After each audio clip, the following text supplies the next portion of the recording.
La deuxième partie de Noir et Blanc, on garde les courses pour ou comptant pour le trophée des As en fin d'émission. On va continuer à effeuiller le trophée de l'avenir du week-end dernier par les seules courses qui ont eu lieu, celle de samedi, Jackie. Et on va commencer par faire un petit tour par Saint-Rémy-de-Provence et Valabrègue. En ce samedi avant la pluie, prenons la direction du bord du Rhône à Valabrègue pour cette 4e journée du trophée Jeannot-Camby. Comme on pouvait s'y attendre, Favier, Guyon et Pradier sont les locomotives d'une course où les taureaux ont été rasetés dans l'esprit. Philippoun de Saint-Pierre en 3e est le premier à vraiment se mettre en avant.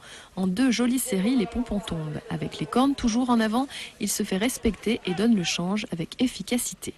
Philippoun conserve sa 2e ficelle après avoir cédé la première à Guyon pour 4 Carmen, plus retour. Après l'entracte, Coudoune de Nicolin, avec bravoure et franchise, laisse ses glands à Favier. Le Biao enchaîne les séries et comme pour les glands, Favier s'octroie les 2 ficelles en 12 minutes de course récompensée de 4 Carmen. En dernier, Calabrin de Saint-Pierre a du cœur et honore tous les sites. Dans les séries, il ne lâche rien et s'accroche pour un travail soutenu des raseteurs jusqu'aux ficelles.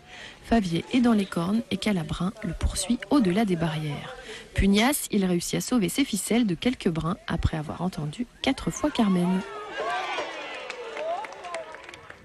À Saint-Rémy-de-Provence pour cette 2e journée du Trophée des Espoirs, sans s'ennuyer, la course n'a pas atteint les sommets. Roussillon, en second, possède un méchant coup de tête. Ayant du mal à se fixer, sa course est plutôt décousue, surtout que le taureau se raidit sur la fin. Beauvoisinois de Cavallini est plus coopératif et vient franchement à la rencontre. Il n'abandonne pas et se dresse aux planches sur orange ou bien fort et vient même taper 2 fois après Sanchi ou Adil Benafitou. Vaillant, il rentre une ficelle en musique.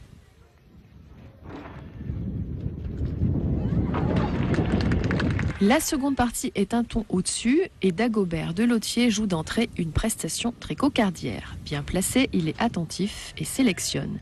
Et il faut le forcer et sous la pression, il dévoile de bons principes dans 13 minutes de course.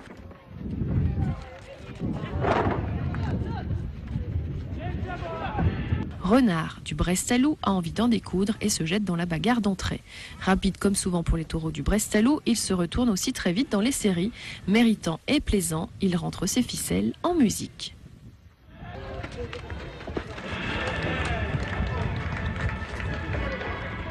En 6e, Pélican de Nicolin, toujours prêt, va à la rencontre des raseteurs. Sans se poser de questions, il suit jusqu'au ras des planches pour une fin de course qui, même si elle a été meilleure que la première partie, est loin d'atteindre les sommets.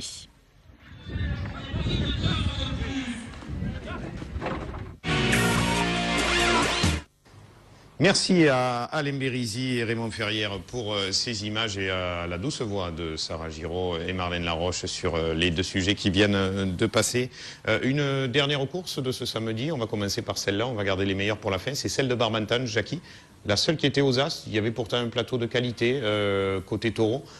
Malheureusement, les points, on le répète depuis des années, l'enjeu, la course aux points a tué le spectacle, on ne peut pas appeler ça autrement. Et en plus, c'était que des demi-points. C'était pas vraiment une course qui comptait en totalité. Donc, je sais pas ce qui se passe, mais moi, avant, les raseteurs, ils se défonçaient quand il y avait des primes importantes. Maintenant, c'est que pour des points. On peut monter les cocardes à n'importe quel prix, c'est pas important. L'important, c'est de faire des points. C'est dommage. Et là, on se retrouve dans cette piste. On voit beaucoup de raseteurs, plus que classés au trophée des As. Et c'est vrai que pas un, ce jour-là, à part peut-être Amin Chekad, a essayé de tirer le meilleur des taureaux, au lieu d'en tirer malheureusement les défauts. Ben oui, on se demande pourquoi, je sais pas.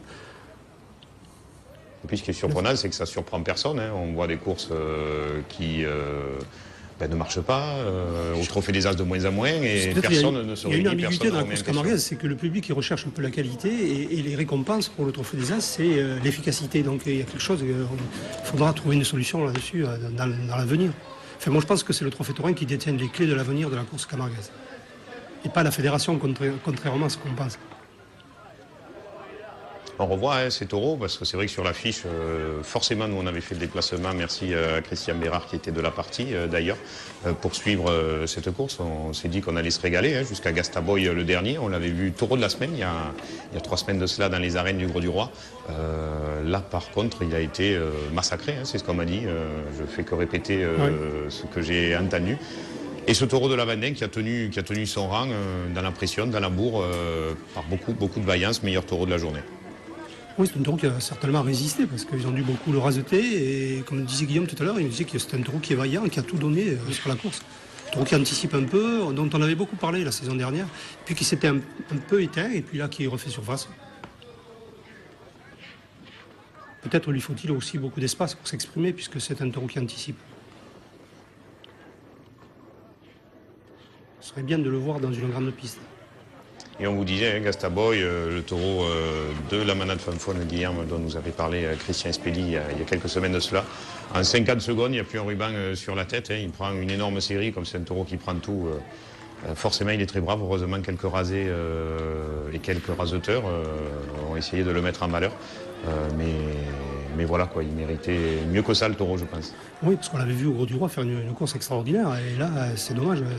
Dans une course au Grau-du-Roi, dans un contexte où c'était les raseteurs des As, donc presque les mêmes, mais dans une course qui était hors point pour eux, parce qu'elle était au Trophée de l'Avenir, chercher l'erreur. Enfin, nous, on la voit, mais visiblement, il n'y a que nous qui la voyons, Jackie. Je sais pas. J'ai pas la solution, moi. Je pense que c'est le Trophée Taurin qui n'a pas évolué dans le bon sens, peut-être. Je sais pas, il faut qu'ils se remettent au travail et qu'ils trouvent des solutions. Et c'est pas être contre le Trophée Taurin de dire ça, au contraire, c'est qu'il faut que le Trophée Taurin trouve des solutions pour bonifier les raseteurs qui s'engagent et qui valorisent les taureaux, comme Amin Chekat qui remporte le prix ce jour-là, par exemple. Et en tout cas, bravo à la manade du Rhône pour la Vendée et la belle prestation de ce taureau, Jackie. Oui, c'est bien parce que bon, Gastavo, moi j'avais vu au Grau-du-Roi, il a fait une grosse course, donc gagner un prix devant ce taureau. Je crois que Gréga aussi a été très bon dans la course, il pouvait aussi prétendre au prix. Oui, mais moi j'y étais pas, c'est ce que j'ai entendu. Gréga a été le plus cocardier, après Gastavo, c'est toujours pareil, c'est des taureaux rasetés dans l'esprit, on se régale. Rasetés hors esprit, ça devient compliqué, on gâche un petit peu le taureau. Donc, je trouve que c'est dommage de gâcher des taureaux comme ça, parce que c'est des taureaux d'une valeur quand même importante. Et la course camarguaise n'a pas besoin de ça en ce moment, quoi. Et c'est dommage parce qu'on va venir à la course de Beauvert. On avait Philippe Bella sur le plateau la semaine dernière qui avait réuni les raseteurs. Alors bon, je ne sais pas s'il les a réunis pour sa course du lendemain seulement ou pour les remettre d'aplomb pour toute la saison. Visiblement, ça n'a pas marché longtemps puisque c'était le samedi, cette course à Barbantal. Par contre, Vauvert, ainsi qu'Alès, on le verra tout à l'heure, 2 courses où les raseteurs ont tous très bien raseté. Moi, je n'étais pas à l'aise, j'ai vu le film, là, j'ai l'impression que la course était intéressante, mais à Vauvert, franchement, elle était dure la course quand même. Elle était aussi dure qu'à Palavas et c'était compliqué un peu pour les hommes. Avec un Jéricho, il y avait quelques taureaux qui ont déjà fait des finales des As, dont Jéricho de la manade Chauvet, qui est quand même moins spectaculaire qu'avant. C'est peut-être plus le meilleur premier du circuit. Le taureau, il fait la même course, mais il s'engage beaucoup moins, il a moins de vivacité, donc il subit un peu, il se défend comme il peut. Le taureau, il est vieillissant. Quasiment la finale des As de l'année dernière. Hormis Guépard et Saint-Rémois, je crois que tous les taureaux étaient présents. Ambrun, effectivement, qui était lui aussi l'année dernière à la finale, qui fait l'un des meilleurs quarts d'heure de la journée. Oui, il a fait une bonne course, sauf qu'à un moment donné, il s'est un peu décollé. Quand il se décolle, il est moins bon, mais quand il est dans la planche, il est intéressant. Mais c'est vrai que c'était un peu c'est le même esprit que le premier, quoi. C'est des taureaux de première partie. Ouais, puis il a été beaucoup moins encocardé qu'à son habitude. Aussi, oui. Raseté officiel et le taureau a été intéressant quand même. Ça. Habituellement, il est abandonné un petit peu officiel parce qu'il est quand même pas évident pour les hommes. Et là, je trouve qu'il était très bien encocardé. Comme quoi, les maladies aussi regardent les ficelles du concurrent. Non, mais c'est vrai, je l'ai remarqué aussi. J'ai vu à plusieurs reprises. Et puis En troisième, c'était Angelo, de la manade Aubanel. Là aussi, un taureau compliqué, un taureau très cocardier. Oui, un taureau qui s'est beaucoup tenu. Je pense que dans les grandes arènes, là, à Beaucaire aussi, il a flotté un peu. Et là, il a été surpris aussi par les hommes. Le nombre de rasés comme ça en peu de temps qu'il reçoit. Donc, il s'est un peu retranché, il s'est un peu réservé, un peu trop peut-être sur la fin. Après, il faut aller le chercher et il n'y a plus de raseteurs qui font des rasés arrêtés pour aller toucher la tête d'un taureau. Le Biaoudor 2011. Et voilà votre taureau Guillaume Garla. Alors on avait un doute parce qu'on s'est dit 2 sorties rapprochées, qu'est-ce que ça va donner? Est-ce que le taureau saura répondre au présent? Et à l'arrivée, il a peut-être été meilleur encore qu'à Palavas. Ouais, je dirais pas, mais je l'ai trouvé un petit peu lourd. Après 9 jours, c'est pas 15 jours comme vous disiez tout à l'heure. 9 jours, c'est quand même osé ce qu'on a fait. Donc c'est bon. Maintenant, je pense que c'est un taureau qui sait gérer ses courses. Et... Bon, c'est pas un taureau qui prend non plus de grosses bourres quand il sort, il faut le dire. Non, mais bon, après 9 jours, c'est quand même court pour des taureaux. Mais je trouve que le taureau fait une très très bonne début de saison. Pour moi, après c'est mon avis personnel. Taureau, et je le trouve meilleur que l'année dernière parce qu'il est raseté cette année. Il est vraiment plus raseté que les autres années. Et on montre que le taureau, quand même, a de la noblesse. Et je trouve qu'il fait meilleur début de saison que l'année dernière. Et puis, comme avec Amin Cheka de l'année dernière, il y a cette action où Christophe part, Clarion, il s'écarte, le taureau ne voit que lui.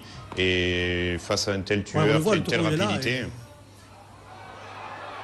Et voilà, ce coup de corne dont on vous parlait tout à l'heure de Christophe Clarion sous le pectoral. Heureusement, il passe sous le muscle et les côtes, et sur les côtes, et ne blesse pas plus sérieusement. Le taureau n'était pas très bien placé, donc il est parti un peu à l'aventure. Là, on voit aussi Loïc Ozol, il rasette plus avec le physique qu'avec la technique. Comme s'ils étaient plus sûrs de leur physique que de leur technique. C'est dommage.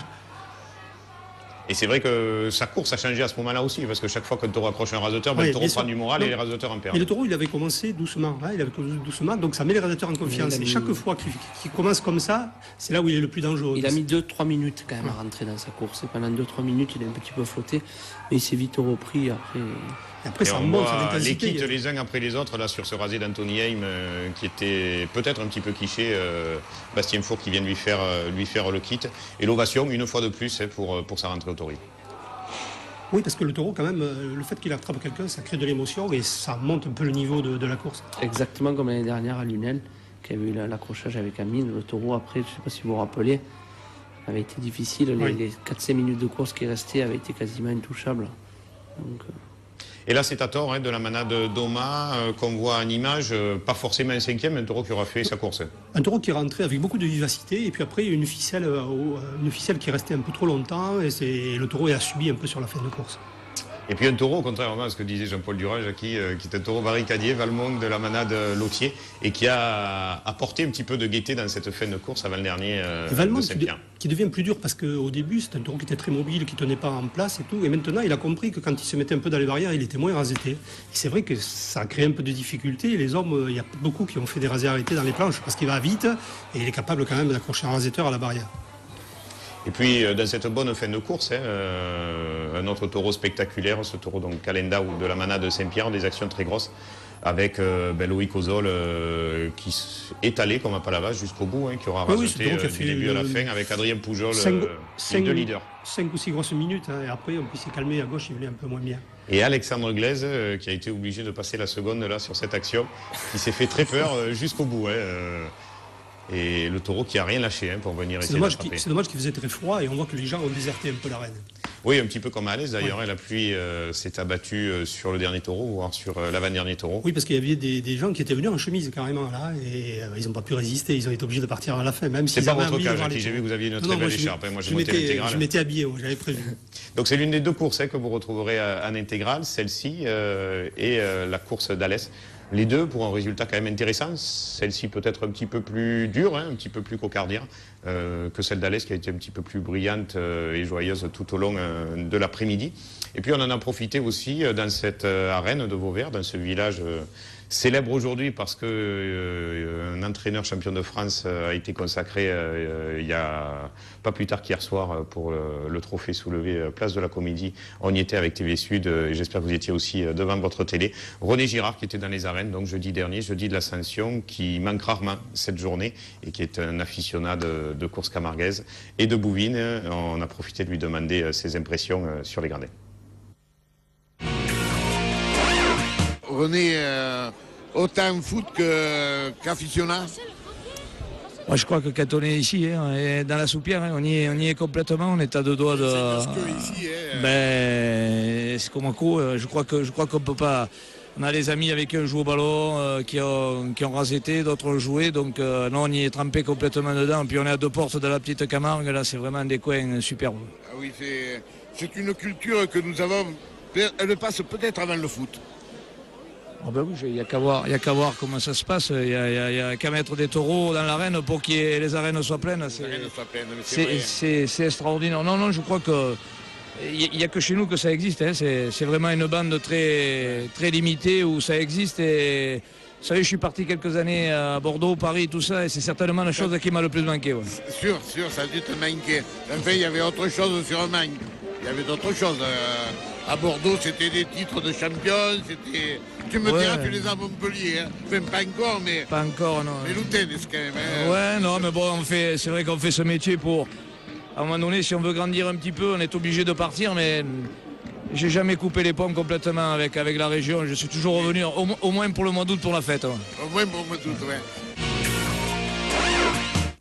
Bravo à René, bravo à Michel Mézy, bravo à Louis Nicolin, bravo à tout le staff du MHSC de la Paillade pour ce très beau titre. Et bravo aux équipes de TV Sud qui étaient là hier soir et qui on tient à les féliciter. Mon père m'a dit de les féliciter de la part de la manade, puisque quand on avait décroché le titre de Biaudon l'année dernière, il nous avait félicité. Donc on tient à féliciter tout le Montpellier Héros, M. Nicolin et René Girard. Par contre, j'ai pas le souvenir que Joël Elsola s'est arboré une coiffure à la Louis Nicolin à l'époque. Il n'avait pas assez de cheveux. Il n'avait pas assez de cheveux, c'est pour ça qu'on aurait pu lui trouver une perruque ou lui faire quelque chose, je sais pas, ou des tatouages. Enfin, en tout cas, bravo à tous